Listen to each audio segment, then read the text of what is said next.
Друзі, вітаю вас. У нас сьогодні на календарі п'ятниця, 5 грудня. Зараз поспілкуємося в форматі, який ми з вами любимо, 1 на 1. Тобто я одна, а вас всіх у мене багато. Я всіх і кожного рада бачити просто зараз, сьогодні, в цей день і вечір. Є нам про що поговорити. Вітаю Сашу, вітаю неймовірний Сашу, і вам неймовірного всім вечора. І Зольдочка, вітаю. І друзі наші всі, звісно, тут разом із нами. Де укропчик є? Привіт. Да. Піроженка потім буде. Хоча я вже сьогодні їла, мене пригощали. Дякую, не голодаю. От, ще щось їла. Ну, прорвемося, власне. Друзі, не солона хліба, що, видається, поїде Путін з Індії, тому що він туди припхав свій зад старчиський, значить, і думав, що йому там раз розстілили червону дорожку, і, значить, все оце понастелювали, то зараз все, як йому попре, значить, що Індія буде повністю знову купувати його нафту, говорять і говорити про те, що от все в них прямо взаємини у них височайшого рівня здобули. Путін поназаявляв, що і приїхав він, звісно, не заради нафти, не заради газу, він просто, ну, до речі, він за 11 років, вони бачилися 19 разів із прем'єром Індії Нарендрою Моді, але Путін з початку повномасштабної війни до Індії не приїздив. Давайте почуємо, що нагородив про цілі свого візиту і взаємини з Індії та Російської Федерації цар-батюшка Путін, і повернемося. Делегация приехала не только для того, чтобы разговаривать по вопросу энергетики, не только размещать заказы и подписывать контракты на поставку нефти или газа. Мы хотим развивать отношения, многоплановые отношения с Индией по разным направлениям. И господин премьер-министр много раз подчеркивал в наших с ним личных беседах, что у Индии огромные растущие возможности по очень многим направлениям. Но они не используются до сих пор так, как нам бы хотелось. Причем хотелось бы с обеих сторон. Вот этому, собственно говоря, и посвящен этот форум. А насправді Путін глибоко, сильно дуже помиляється, тому що Нарендра Моді, який оце так Путіну нібито посміхався, да, дорожечку розстілав, як ми бачили, він заявив, що насправді Індія зовсім не нейтральна в питанні російсько-української війни. Як би там Путін собі не марив, щоб він там собі не міркував, що, значить, і він може з Індією співпрацювати, що все в них там гаразд. Насправді Нарендра Моді вийшов із заявами, в яких він сказав, що навіть не думає, російське чмошне, ми не нейтральна сторона, ми стоїмо на боці миру. Прем'єр Індії Нарендра Моді під час зустрічі з російським диктатором заявив, що Індія не є нейтральною у війні Росії проти України і підтримує мирні ініціативи, а не ті, які пропонує Путін, вбивчі. Індія не нейтральна, ми маємо сторону, і ця сторона, ім'я їй мир, заявив Моді. Ми підтримуємо всі зусилля для досягнення миру, і ми стоїмо пліч-опліч із тими, хто прагне миру, заявив Моді. До того ж, він назвав Росію справжнім другом Індії, правда, при цьому. Путіна сказав, що він дальновідний політик. Та Путін же ж навіть не стратег, він такий чмошний тактик, як ми знаємо. Але сказав Моді, що головне взагалі в цьому житті, в світі довіра, що від початку війни Путін веде з ним діалоги, розповідає йому про хід російсько-української війни. Значить, цікаво, він розповідає про всіх тих знищених і вбитих жителів України і розбомблені міста, як Вовчанськ, Бахмута, Покровська, Авдіївка, які Путін просто зносить з лиця землі, стирає, бо він не може їх завоювати, розказав Путін. Підозрюю, що відповідь ми можемо прочитати в книжці, яка назначена також для Путіна: ні, ніколи і ніяк. От, сказав Моді Путіну: ви як справжній друг, час від часу тримали нас в курсі подій. Я вважаю, що довіра – це велика сила, добробут нації лежить на шляху миру. Разом ми ведемо світ цим шляхом. У відповідь диктатор РФ подякував індійському прем'єру за особисту увагу до українського питання, ну, кризою вони там ще називають всі поголовно, і Путін, і Сі Цзіньпін, і Моді кажуть, що криза – це війна, треба 5 літр, війна, в кризі теж 5 літр, але це не те, не сюди його треба приміняти. Криза – це у Путіна в голові. От, і якась, очевидно, ще й менопауза, яка не закінчується, тому що він таке несе постійно. А в нас ні, в нас насправді війна кривава, розв'язана Путіним майже 12 років тому. Друзі, нас вже майже 200 людей. Будь ласка, підписуйтеся на мій Ютуб, залишайте зараз коментарі свої і лайки. А що це ми вже Тимошенка тут, хто полетить за газ домовлятися? Да, цар, а це хороший коментар. Мирослав Рашков не завжди такий гострий на коментарі. Каже: Тимошенко хіба зараз з'їла свій лівчик завісті? Ну, я не знаю, які вона ще там білизну, атрибути білизни могла би з'їсти, а може не тільки свої. Припоминається, як з Януковичем скандалили, хто полетить до Москви за газ домовлятися, а тепер цар прискакав на поклон. Абсолютно, Ярославе. І той синхрон, який ми слухали, не знаю, чи ви вже були. Ілля, привітки. Чи ви вже прийшли до нас в той момент Путіна, де він казав про те, що він насправді ж полетів домовлятися зовсім не про нафту і газ, а все, що він говорить, треба навпаки артикулювати і трактувати. Ми ж з вами навчені знаємо. Тобто він так і сказав: я прилетів благати щодо нафти і газу. Абсолютно, тільки це він і говорить. Це його ключова мета. Ну і звісно, ще оборонка, щоб Індія не злякалася, бачачи, як в Російській Федерації по всьому прилітає, все горить, і продовжувала купувати ще російські системи ПВО. За кілька днів до візиту Путіна рот Путіна Діма Пісков казав про те, що установки С-400, вони домовлялися, що Індія буде їх купувати. Хоча я не знаю, Індія що не бачить, що російське ПВО вміє відбиватися тільки постами в телеграмі тамтешніх губернаторів і мерів міст, які говорять про те, що атака була, постраждалих немає, що звісно точно, бо ми з мирними не воюємо, але при цьому визнають, що постійно є повреждення. Тому я не розумію нашій моді щось купувати і міркувати, що з Путіним можна вести якісь контракти в оборонній сфері і не тільки. Ну це ще уже дійсно, це країна, яка себе іменувала хоча б бензоколонкою, мала такий статус, вже навіть немає його зараз, тому що купувати оце отреб'я, криваве, чорне, путінське нафту, я маю на увазі, враховуючи загрозу таких величезних санкцій зі сторони Сполучених Штатів Америки, не буде ніхто. До речі, про це говорять і високопосадовці Індії. Про те, що насправді вже на 50%, ймовірно, потенційно Індія буде відмовлятися щонайменше від російської нафти, від оцих енергоресурсів, як би там Путін не скиглив, що він там не просив. В ексклюзивному інтерв'ю ABP Live Канвал Сібал, це такий екс-посол Індії був в Москві, екс-міністр закордонних справ Індії, заявив, що скорочення вже йде закупівель імпорту російської нафти Індію, і буде це скорочення набувати дедалі більшого прогресу і масштабу. Цитую: нам безумовно, каже пан експосол, доведеться диверсифікувати постачання. Хоча Індія і так, сам міністр нафти Індії, коли Трамп почав вводити 25%, а потім 50% тарифи на Індію накладати, оце ще передувало санкціям проти Роснафти та Лукойла, які в нас були в жовтні. А нагадаю, що в серпні Трамп, як і обіцяв, до 50% збільшив, наклав тарифи на Індію, тому що Індія не відмовилася, хоч він неодноразово закликав, і коли Моді до нього в гості приїжджав, Білий Дім, відмовитись від кривавої російської нафти. Моді не відмовився. В липні по ньому жахнули 25% митами. Потім Трамп дав 21 день Моді, що він відмовився від закупівель російської нафти. Моді не відмовився, 50% тарифи згодилися, так би мовити, і Трамп їх наклав і ніяким чином їх не зменшував. На той момент міністр нафти Індії наприкінці липня заявляв, що взагалі-то Індія диверсифікувала настільки можливості купувати нафту, що в неї є 42 постачальники щонайменше. Так питання, чому Індія не відмовляється від цього нікому не потрібного не чорного золота, а кривавого бруду Путіна? Могли би вже дійсно, в них реально, що в них диверсифікований ринок. Ну, але бачимо, що поки розклад такий, але думаю, що то, що каже пан експосол Канвал Сібал про те, що буде на 50% скорочено з імпорт російської нафти, бо і державні, і приватні компанії, а також індійські банки не хочуть санкцій США. Вони не хочуть. І тому обсяг індійських замовлень неухильно падатиме, дає такий прогноз екс-міністр закордонних справ Індії. Хоча частина нафти, каже, все ще надходитиме на спотовий ринок, але обсяги будуть значно меншими. І це ясно, тому що нікому не треба платити потім по тарифам. Ну, спотовий ринок, це, нагадаю, такий ринок для негайної купівлі-продажу активів за поточною ринковою ціною, а Путін же ж, нагадаю, вже на $7 дешевше за барель Індії нафту продає. А напевно, Моді, як це Путін на дорожку, то йому стелив, а сам йому казав: чуєш, ти вже нам давай $20, напевно, за барель знижки, чого ж нам там? Тому бачимо, що Путін, якщо і буде Індія ще купувати в нього нафту, це буде винятково за копійчаними цінами, а відтак доходи Путіна падатимуть. Але питання є, як то питання є, питань нема. На всі питання, як цю нафту постачати і на чому дає відповідь наш Генштаб своїми ударами Сил оборони України по території Російської Федерації, тому що звітують в Генеральному штабі Збройних сил України, уражено, звонили ми, Сизранський НПЗ.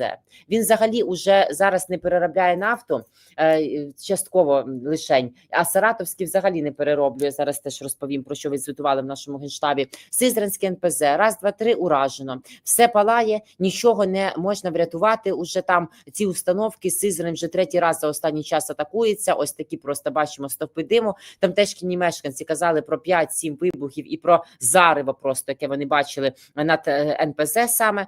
Сизранське НПЗ немало, до речі, перекачує взагалі-то на секундочку нафти, там до 9, зараз скажу, скільки, 8 і 9 до 9, значить, мільйонів тонн нафти на рік, задіяний в забезпеченні Збройних сил російського агресора, зафіксовано влучання безпілотників по території заводу з подальшою пожежею, уражено одну з установок НПЗ. Також підтверджено результати нещодавнього ураження Саратовського НПЗ, ми з вами днями говорили, там пошкоджено установку первинного очищення нафти ЛОУ АВТ-6. Станом на початок грудня 2025 року заводець повністю призупинив первинну переробку сирої нафти та функціонує на рівні менше 50% від проектної потужності з повною зупинкою ключових установок. Ось так звітують в українському Генштабі. Тому Сизранське НПЗ уражено, Саратовське НПЗ не робить. Окрім того, нафту, це ж я вже відстежую, я вже другий день поспіль кажу, оцю тріаду, по якій ми зараз лупимо, ці 3 кити, на які взагалі стояла, вже лягає російська нафтова галузь, це безпосередньо НПЗ, нафтопереробні заводи, її ж треба сиру ж нафту не продаси, її ж другий момент – це порти, по яких її треба наливати, вантажити, відливати. Порти теж, Генштаб звітує, що ми опять звонили по портам, і на Кубані, Краснодарський край, Темрюкський, Морський портець, уже нічого туди не можна поки що відвантажувати звідти, тому що ми завдали по ньому удару. А цей порт, зокрема, здійснює з відвантаження генеральних, наливних, зріджений природний газ і хімічні вантажі, навалочних та насипних вантажів, задіяні у забезпеченні російської окупаційної армії. Ось, будь ласка, порти. По портах б'ємо. Ну і танкери. Ми ж з вами бачимо, що і танкери Російської Федерації, вони теж уже палають, підриваються, там якісь міни, магнітні бурі, може, всяко буває. Рибки, яким не подобається, що вони екологічно нечисті. Загородній давно попереджав, бійтесь рибок. Рибок не подобається екологічна катастрофа, а нам не подобаються російські танкери. Ба більше. Сьогодні от ми мали мати з вами розмову з Ігорем Ліпсицем, ну перенесли на наступний тиждень, пан професор мав справи трохи, значить, поговоримо, а я готувалася з ним. Так от аналітики, яких перепощив в себе в телеграм-каналі професор Ліпсис, до речі, можете знайти там все правдиво про реальний апокаліпсис, як самі росіяни його називають в російській економіці, бо в них уже реально апокаліпсис. Так от, завдяки тому, що Україна є по танкерах, нафтових танкерах Російської Федерації, які ми знаємо, їх близько 1940, майже 600 з них, 585 під санкціями Європейського Союзу та Великої Британії. Але це такі оті санкції. Спробую їх реалізувати. А наші кінетичні санкції зараз відкривають нові можливості знищення цих танкерів абсолютно, а відтак неможливості Росії транспортувати нафту. Бо що, не рибки ж її в роті будуть перевозити, погодьтеся. Вони ж таке гівно російське пити не будуть. Значить, і ми б'ємо по цих танкерах, а бити можна, бо чиї вони? Ми отут, Туреччина занепокоїлась, да, послів там викликали, України викликали, Росії викликали. Нам не подобається, що б'ють по оцих, значить, танкерах, якось давайте не ескалувати ситуацію біля берегів Туреччини. А що ви, Туреччина, пускаєте оці танкери плавати біля ваших берегів? Ви не пускаєте, а відтак не доведеться хвилюватися, відтак не доведеться і послів викликати. Треба припиняти співпрацю з Російською Федерацією, тому що Туреччина, як і Євросоюз, до речі, ще якщо Китай на першому місці купує російську нафту 40+%, Індія на другому місці 38%, Євросоюз і Туреччина на третій сходинці по 6%. Ще Бразилія купує, треба прекращати, то тоді не треба і танкери ці підпускати. І по танкерах цих можна безкарно бити. А знаєте що? От там він їде і пливе під прапором Гамбії, наприклад. Да? А ті країни кажуть, це не наш. Ну що, висів прапор, ми не вішали. Бо офіційно ні Туреччина, ні Лівія, ні Гамбія, ніхто на себе не візьмуть відповідальність за те, що це їхні танкери. Просто не будуть вони говорити. Бо і Гамбія хоче колись мати стосунки зі Штатами, з усіма іншими цивілізованими країнами. Відтак, ми б'ємо просто по якомусь неопознаному плаваючому кориту. А хто забороняв по ньому бити? А ви беріть на себе відповідальність, скажіть, судно наше, документики, ні, не везе криваву нафту. Так ми може, але а що воно тоді везе? Так? Це якби воно щось добре везло, то ми б не били. А це безпосередньо те, що живить військову машину Путіна. Тому дуже сильно перепрошуємо, звісно, хіба в Туреччині трохи. І то за те, що Туреччина якось не може зрозуміти, де біле, де чорне, і намагається, як завжди, Ердоган між крапельками, як і моді, до речі. Але бачимо, що проблеми в Путіна є, перероблять ніде, відвантажувати ні звідки, вести ні на чому. Ба більше, удари по цих танкерах підточують взагалі ще один бік оцієї нафтової галузі Російської Федерації. Бо вона ж використовувала ці танкери як нафтосховища. У неї немає, так як у Китаю, наприклад, нафтосховищ великих. А вже не буде. Використовувала, але не буде. Пісенька російська спєта. Про це натякнув російському диктатору Нарендра Моді, індійський прем'єр. До речі, коли Моді казав про те, що Росія, що він не нейтральна сторона і він за мир, то Путін якось блід, якось перебирав свої листочки, які він звик тримати в своїх ручонках кривавих, якось помітно нервував, не посміхався, ото вже не хіхікав. А Моді такі, бачите, такі оці вороваті глазьонки його, значить, злі. Тому що, правда вуха коле чи що? Бо насправді Путін то думав, що він зараз Індія скаже, може він думав, що Нарендра Моді визнає нові територіальні реалії, як Путін уже вимагає від ЄС і США. Ну не тут то було, звісно. І Нарендра Моді, думаю, то його зустрів, про те, що йому вигідно поговорив. Ну, Путін там з три короба наговорив, звісно, що це ж все в них нормально в взаєминах, що у них товарообіг збільшується, що нафта, газ будуть вони, ну, особливо нафтою, продавати один одному, і все в них нормально в цьому контексті. Ну, але бачимо, що те, що звучить in public, потім не завжди може виявитися реальністю для Путіна хорошою, тому що, як кажуть експерти, ми слухали, насправді купувати оцю підсанкційну нафту дуже сильно дорого може обійтися і влетіти в неабияку, не копіючку, а рупію Індії. Тому нащо вони будуть так ризикувати, звісно. Путін ще, ми з вами от розбирали напередодні його інтерв'ю індійському медіа India Time, де він 100 хвилин навішував журналісткам у вуха псевдоісторичні реалії і розповідав, що він буде Донбас звільняти будь-яким шляхом військовим або виганять нас, щоб ми самі пішли. Ще й ба більше, так зганьбився, що це важко навіть уявити, що взагалі могло таке статися. Путін словами «я не понял вопроса». Ну, то, що ти дебільна, якби можна було не поточнювати, це зрозуміло. Але то, що ти при цьому не приніс на наші території біду, розрухи, вбивства і смерть, то тут увільнуть не вийде. Світ все бачив. Руїни Покровська, Вовчанська, Авдіївки, Бахмута, Маріуполя. Скоти зараз ці мразіни біля драмтеатра, де, пам'ятаєте, ми з перших днів війни просто ці картинки, які ніколи не зникнуть сперед очей, де було величезним написом, білою крейдою чи фарбою написано слово «діти», а Путін скидав сотні кілограмові бомби на драмтеатр маріупольський, вбиваючи і дітей, там зараз, який вже рік, возводять йолочку. Щоб та йолочка, як на Януковича на вас вінок впала, і Путін вже розбила, проломила то його черепушку, ту його маразматичну, хвору, божевільну, цього виродка, щоб не сказати інакше. І Путін каже, опять каже, я бомбив, я не бомбив. Російського диктатора, він так награно відреагував, якось подивувало питання журналістки Гіти Мохан, яка розповіла йому про поїздку до Луганська, Донецька та Херсона на початку війни і зазначила, що жителі Сходу України були шоковані нападом і повномасштабним нападом Путіна, що вони не зрозуміли, що він робить, бо вони і так говорили російською мовою і схильно, прихильно ставились до Росії. Ну, а хтось, може, і любив, ми ж знаємо, настрої різні, причому це ж не тільки про Схід. І тут, каже, вони були просто шоковані. І Путін, який масово вбив, виселив, насильно переселив і зі Сходу нашої країни не тільки українців, знаєте, що він сказав? Я не зрозумів питання, шокірований чим?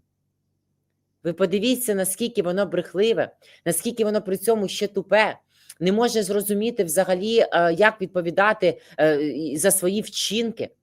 Ти вбиваєш, виносиш, розносиш міста, бо не можеш взяти Покровськ, хворе 1,5 року бере.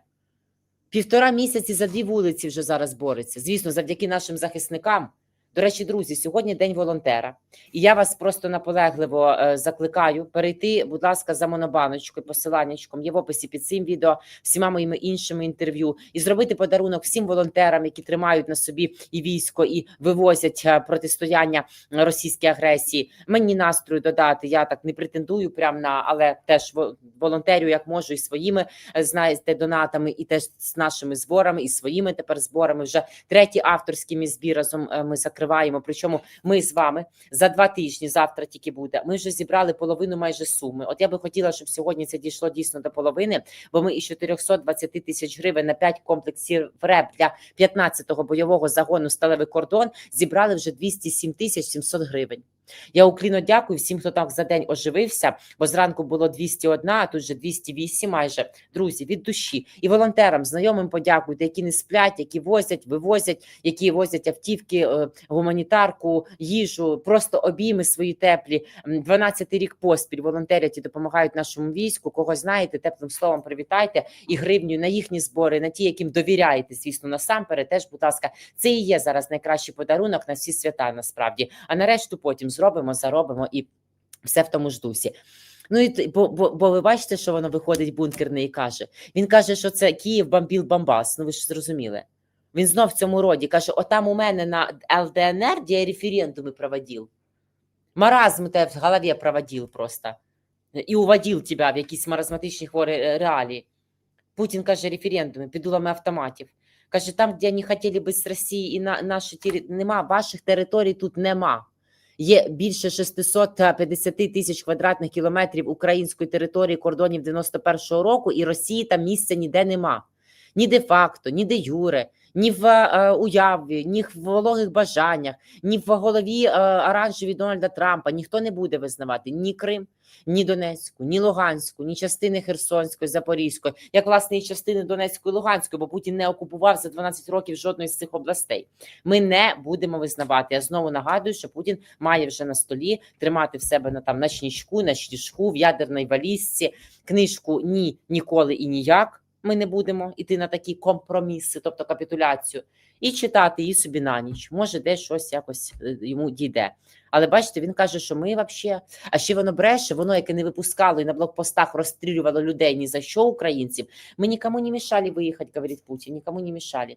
Багато людей мене дивиться із евакуйованих там, де Путін нікому не мішав і не розносив драмтеатр з дітьми 1000-кілограмовими бомбами, і дивляться мене з-за кордону і пенсіонери, і наші діти, і люди, і всі. От хто, згадайте, як він не заважав нікому, і його російські окупаційні війська. Ну, Мразінка оце поїхала, ж знайшла собі геополітичний вихід, мовляв, подивіться, я не ізольований, я ще що-то там можу. Ну, насправді, Дональд Фредович винен у нас трохи в тому, що Путін дозволяє собі відчувати себе не геополітичним ізгоєм, бо, як пишуть аналітики видання Bloomberg, Путіну фактично оцей шлях такого напіввиходу із геополітичної ізоляції відкрив ніхто інший, як Дональд Трамп. А відкрив він цей шлях тим, коли, значить, Путіна запросив 15 серпня з'їздити в Анкоридж на Алясці. То не треба було, звісно, так робити, тому Путін так себе, ну і моді, які стелить червону доріжку, але от видання Bloomberg також аналізує, що насправді дії моді, от як я кажу, треба оцінювати не по словах, а по вчинках, тому що, ну і вектор, моді ще з часів Радянського Союзу, Холодної війни, Індія, Росія, в питаннях закупівлі зброї, обігу зброї, в питанні ресурсів були такими партнерськими, дружніми країнами, але часи змінюються. Моді насправді хоче і зі Штатами мати багато спільного, але для цього ми треба відмовлятися від співпраці з Росією. Наступного тижня, до речі, до Індії їде американська делегація. І думаю, там моді, коли ми запропонують хорошу торгову угоду, або скажуть, ти відмовляйся від російської нафти, а ми тобі скастім оці, значить, тарифи 50%, думаю, швиденько забуде, яку червону доріжку, з яких квіточок він викладав російський триколор Путіну. І буде стелити іншою, і співати іншою. Так що тут ставимо 3 крапки, рухаємося тепер до Сполучених Штатів Америки. У нас Дональд Трамп, тут, значить, то вліво, то вправо, то в один бік, то в інший. То каже про те, що значить, бачить завершення війни, то пише нову стратегію, в якій це завершення війни виглядає трохи таким, яке грає на руку російському диктатору Путіну. І знову оцій і тактиці, і стратегії, яка вже 150 років неухильно чомусь спрямовується зі Штатів, про яку згадує Тарас Загородній, політтехнолог, нею рухається Дональд Трамп тактикою не повністю зруйнувати і частково зберегти обличчя Російській Федерації. Поки Трамп каже, що це треба зупиняти, Штати виходять з іншим документиком. Але по порядку, слухаємо спершу Трампа. В Україні гинуть десятки тисяч солдатів. Треба це зупинити. Ми дуже наполегливо працюємо над цим. Я встановлюю мир по всьому світу, регулюючи війни на рівнях, яких раніше ніхто не бачив. Таких рівнів може бути до 8. Ми шукаємо ще один варіант врегулювання між Росією та Україною, якщо це можливо. І я вважаю, що зрештою ми досягнемо цього.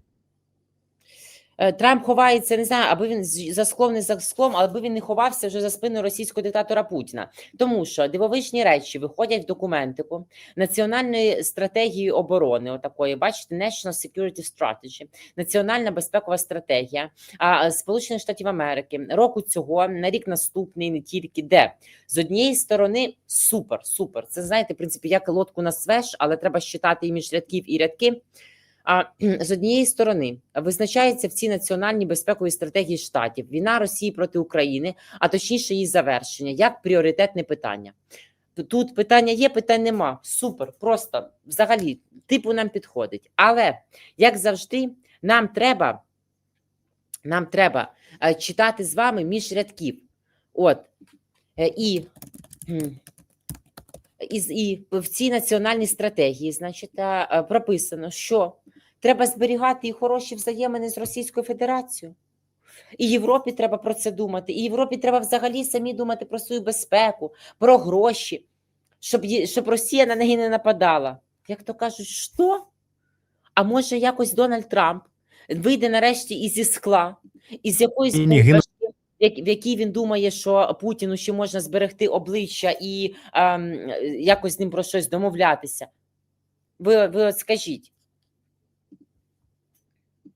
І буде діяти санкціями проти Російської Федерації якось? У нього там лежать законопроекти про визнання країною терористкою Росії, спонсором тероризму, що фактично заблокує просто абсолютно і повністю Путіну можливість торгувати з іншими країнами, їздити в Індію і просити і клянчити нафту.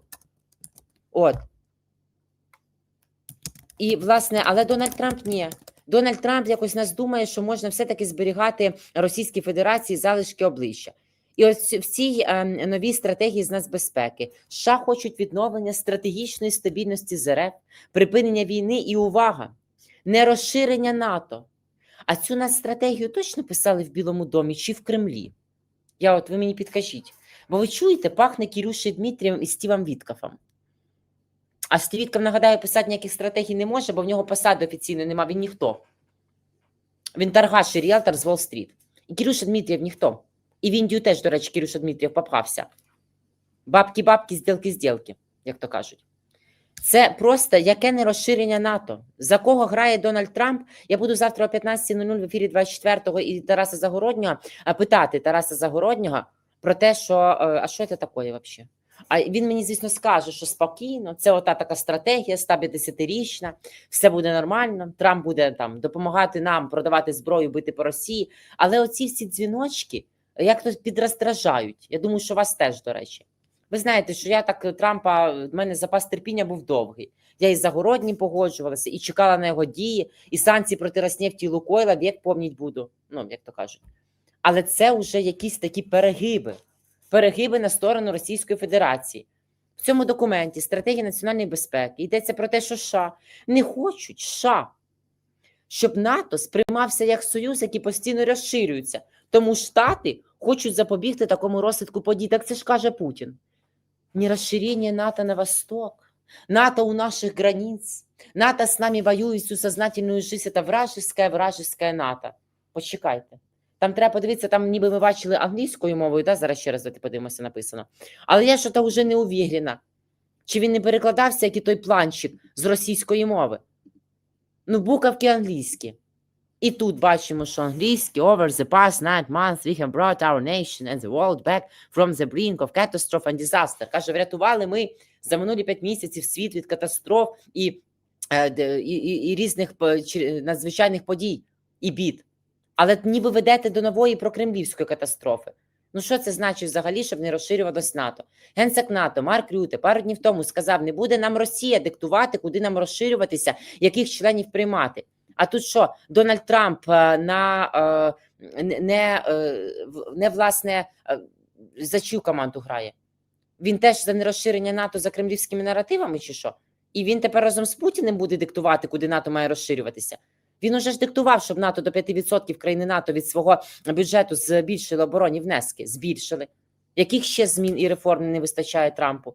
Які ще в нього побоювання раптом, чи що виникають, чи що це за знову незрозуміле кохання до Путіна? Дивовижно, звісно, просто. Ну, це не може не обурювати, я вам скажу просто.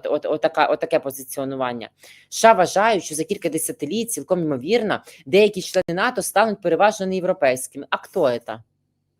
Ну, якщо ми про Угорщину говоримо, чи Словаччину, то я дуже, звісно, перепрошую, але Орбан там не вічний.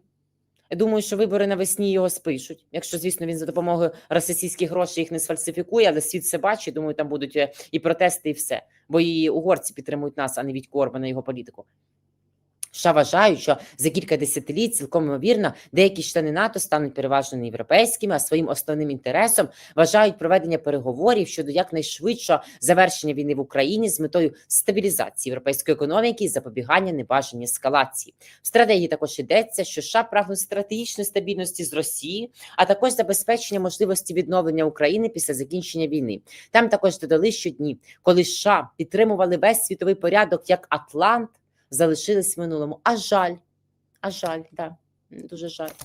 Якось так статус вони втрачають і світового поліцейського, потужного, да, і такого актора геополітичного, міцного, надійного союзника, як бачимо. А хто в них зброю буде купувати? Скоро і ми перестанемо. Скоро до тої ж Індії будемо звертатися. Ліна Костенка, да, згадалося, що при майстрах якось легше, вони як атланти, держать небо на плечах, тому і є висота. А що держить, я не знаю, в своїх руках, пасікунчики путінські Трамп вже, чи що? Я перепрошую, що від високої поезії до трохи жаргонного гумору, але це ж уже ні в які рамки не вкладається ця стратегія. Я не знаю, чи знайде вона підтримку в реалізації, насправді. Ой, в документі наголошують, що серед союзників і партнерів США є десятки багатих, розвинених країн, які мають брати основну відповідальність за свої регіони і робити набагато більше внесок у колективну оборону. Так що ж роблять? Оце така стратегія Трампа. Ніяка вона стратегія Трампа. Я також нагадаю, що вчора були перемовини, сьогодні перемовини і зустріч Умєрова і Ігнатова в Штатах з Віткафом і Кушнером. Розповідають вони, що почули від бункерного диктатора Путіна, там, як далі разом діяти. От. І значить, будемо бачити, в якому аспекті взагалі буде все це розвиватися, тому що я слухала сьогодні Костянтина Єлісєєва, дипломата, в ефірі наших колег радіо з Ньюс. Він каже, що зараз, походу, оцей виток хаотичної дипломатії Трампа добігає кінця, бо така вона якби безвихідь. Путін не хоче, ви бачите, що він несе імеле. Він, як його перекошує при слові «справедливий мир», як він говорить про Донбас, знову не те саме. То так видається, що при такому Путіну сподіватися на якісь мирні угоди найближчим часом не гоже і не вийде. Ну, але ми знаємо, що робити. Бити по території Російської Федерації, бити також, або оце ми з вами ще, значить, слухали ж цього тижня, як Вадифуль, міністр закордонних справ Німеччини, казав теж про якісь референдуми. Оце не зважайте на таке. Вони там говорять, Бельгія в історичних припадках про своїх активах, Росія може і не програє, може нам і не треба, щоб Росія програвала, а потім ні, ми підтримуємо Україну з дитинства і повік. Вони всі зараз істерять. бо не можуть розморозити ці активи заморожені російські, щоб використовувати нашу користь, шукають той консенсус. Трамп, який розхитав своїми качелями туди-сюди, назад, буде мирна угода, не буде, стратегічна стабільність з Росією, чи пріоритет завершення війни в Україні як номер один, що, куди-сюди, я за розумних чи за гарних. Трохи і нас це, звісно, я розумію, може розбалансовувати, але як завжди каже Загородній, не поспішайте бігти за валер'янкою, мене слухайте Загороднього. У нас все спокійно. Нічого не, ми одразу говорили, пам'ятаєте, що як тільки 19 листопада ввечері, як зараз пам'ятаю, виник той 28-пунктний план, написаний Кирюші Дмитрієв на колінках Стіва Віткофа, Загородній наступного ранку в 11:10 сказав, нічого з того не буде. Поговорять, попробують попресингувати, лише промасавши ґрунт, і відчепляться. Ніхто це підписувати не буде, ухвалювати не буде. Він прям цими реченнями це все говорив, ми з вами його слухали. Отак воно і є зараз. І зараз можна сказати, що ми якби відбилися. І від нас відчепляться, бо іншого ж нема плану. Ну, є наш адекватний, давно написаний, оцей 20-пунктний, але є нюанс. Це все адекватне, не підходить неадекватному Путіну. ЕЛьПаї, оце. Не читайте, як Загородній каже, дивіться, по-перше, хто власники цих газет, звідки вони отримують гроші, хто у них є серед, взагалі, як то кажуть, авторів, і хто цим авторам заплатив. Тому не треба на це прям сильно зважати, бо ЕЛьПаї там уже пише, значить, що страни ЄС почали натякати Україні на необхідність територіальних поступок Путіну. Ой, ну які страни ЄС почали натякати. Оце вони про пишуть, що буцімто такі настрої домінували на зустрічі в Брюсселі між представниками Франції, Німеччини, Фінляндії, Італії і Великобританії. Що, мовляв, мир неможливий без поступок, яких вимагає Росія. Да, а напередодні Блумберг писало інше від ЕЛьПаї, що Макрон, Стармер, Мерц, генсек НАТО Марк Рютте, що вони застерігали Зеленського, що можлива там мало чи не зрада, і мало чи не такі якісь підстави від президента Трампа, і тому має бути обережний президент України Володимир Зеленський. Сьогодні цю інформацію прокоментував, Шпігель про це писало, що воно отримало, мовляв, стенограму розмови європейських лідерів з Зеленським, і там вони попереджали президента України Володимира Зеленського про можливу зраду США. Макрон сказав, я все заперечую, ми потребуємо Сполучених Штатів для миру, Сполучені Штати потребують нас для того, щоб цей мир був тривалим і міцним. Ну, тобто, бачимо, зрада відміняється. І це Макрон, який говорить про мир і про все, а тут, значить, кажуть про те, що там хтось нас на якісь поступки.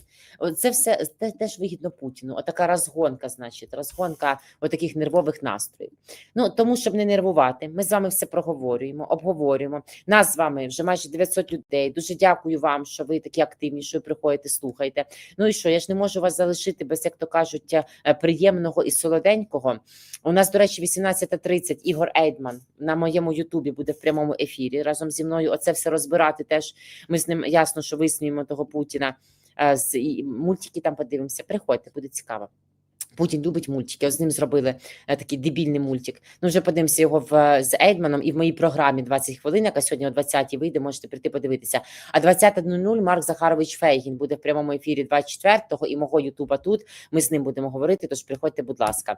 Уже навряд чи кудись скоро прийде Рамзан Кадиров. Ну, це до нього поки в гості, а точніше до Грозного Сіті прийшли невідомі безпілотнички.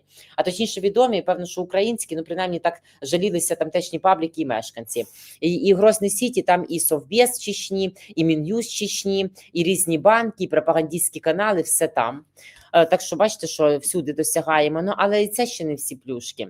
Сам та Кадиров, у них там оце час Нового годіка, це спілкування Путіна, пряма лінія 19 грудня буде з його там глядачами. Бо назвати, то плєв стільки дивиться, що Путін робить, вони насправді ж не активні, ніяк не реагують.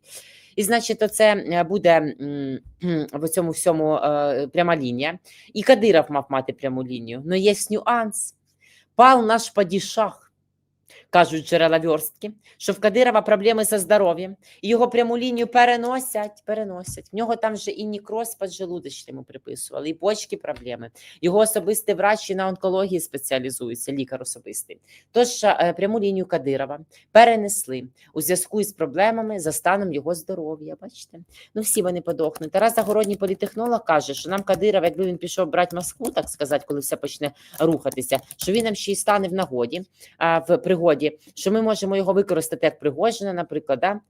Але, до речі, те, що він зараз на крапельницях і не виходить в прямий ефір, на пряму лінію і не коментує. Він нещодавно погрожував Європі, пам'ятаєте? А тут він якось нічого не коментує. У нього 2 грудня, нагадаю, була атака на розташування полку Ахмат в місті Гудермес, на будівлю ФСБ в Чечні по Ачхой-Мартанівському району.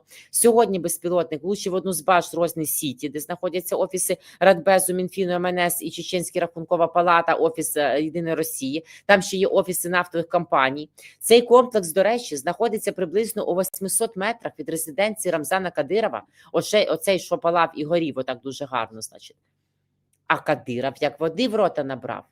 Він промовчав після першої атаки 2 грудня. Наразі продовжує теж грати мовчанку. Раніше, після таких подібних атак, Кадиров гостро реагував, зазвичай агресивно на минулі удари. А це мовчить, як ніби нічого і не сталося. Угу. Бачите, у Кадирова хіба допис там був пару днів тому, коли Путін сказав, що він готовий воювати з Європою після форуму «Росія зовет», то цей вірний піхотінець Путіна почав погрожувати європейським країнам. Кадиров заявляв, що чекає наказу бити по Європі, що все закінчиться дуже швидко, а європейці будуть просити вибачення. Церемонитись точно не буде, писав Кадиров, точніше, очевидно, писали за нього. Володимире Володимировичу, чекаємо наказу. Все закінчиться дуже швидко і явно не на користь тих, хто вирішив розпочати війну з Росією. Ці бідні, нещасні, вічно на них хтось нападає. У мене одне запитання, Володимире Володимировичу, якщо це все почнеться, ви ж не образитеся на нас, якщо вони відразу добровільно вибачатимуться. Власне, отаку ахінею несе Кадиров, написав, а так не з'являється на публіці, не коментує ні атаки, нічого, бо він уже при смерті повідомляє, зокрема, видання «Вьорстка», посилається одразу на кілька джерел своїх. Різке погіршення стану здоров'я голови Чечні Рамзана Кадирова стало причиною того, що пряму лінію про підсумки 25-го року з ним вже переносили кілька разів. На те, що місцеві ЗМІ вже кілька тижнів публікують схожі анонси про масштабну підготовку до прямої лінії, але в них, на відміну від релізів інших губернаторів, поки що немає дати і часу виходу, звернув увагу ресурс «Вьорстка». «Зліг наш падішах», сказав один з анонімних співрозмовників, зазначивши, що у Кадирова зараз загострення. «Сподіваюся, не встане падішах, який зліг. Шакали забігали, але скасовувати поки що нічого не будуть, просто переносять пряму лінію, бачимо». Голова чеченського опозиційного руху Адат Ібрагім Янгулбаєв з посиланням на своїх інформаторів розповів, що зараз Кадиров на крапельницях, йому останнім часом стало різко погано, але можу сказати, що вони все одно зроблять пряму лінію, якщо прям щось непередбачуване не станеться. Медики його готують, проте через стан здоров'я відклали. Ну, бачите, я теж сподіваюся, що ні він не встане, ні Путін не встане, а ми їх всіх поборемо, переможемо, бо, звісно, ми з вами знаємо, як ми цим всім і займаємось, до цього йдемо. Що ж, друзі, сьогодні, я вже кажу вам, дякую в цьому форматі. Побігла готувати Ейдмана. Також нагадаю, що 20:00 буде у нас Марк Захарович Фейгін. Ігор Ейдман, 18:30, приходьте через 45 хвилин. Всіма мовами вже заговорила, перепрошую. Лайки свої поставте, будь ласка, їх майже більше 500, дуже дякую. Лайки дуже потрібні, ви знаєте. От, будь ласка, не треба слухати Юрія Швіца, не буде там той закон, там його Ірашкін коментував, він насправді, це якийсь старий закон, він не буде, сам Трамп декларував же ж неможливість визнання окупації Криму в 17-му році. Не треба зважати на оці, значить, то, що вони розганяють. От, готувати Ейдмана, ні, це не блюдо, це підготовка називається до розмови. Що ж, друзі, лайки, підписки, до скорої зустрічі, 53,5 нас уже тисячі, супер просто, до нових зустрічей, бережіть себе, побачимося і переможемо обов'язково.